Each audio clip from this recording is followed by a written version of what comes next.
Well, I always say that the AIDS epidemic was the best and the worst thing that happened to the gay community. The worst thing for the obvious reasons, because tens of thousands of people died, and for many years at the beginning there was no treatment of any kind. So when you were diagnosed with AIDS, it really was like getting a death sentence.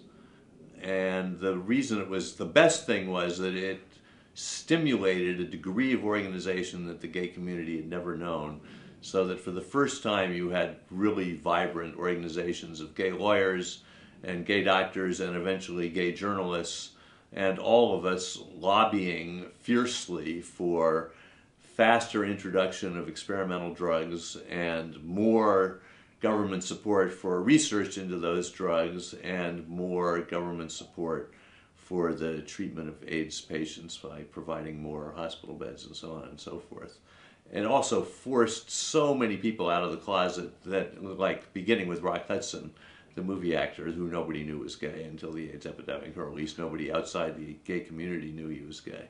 So because so many people were forced out of the closet by the disease, for the first time, it gave the average American a sense of how broad the gay community really was.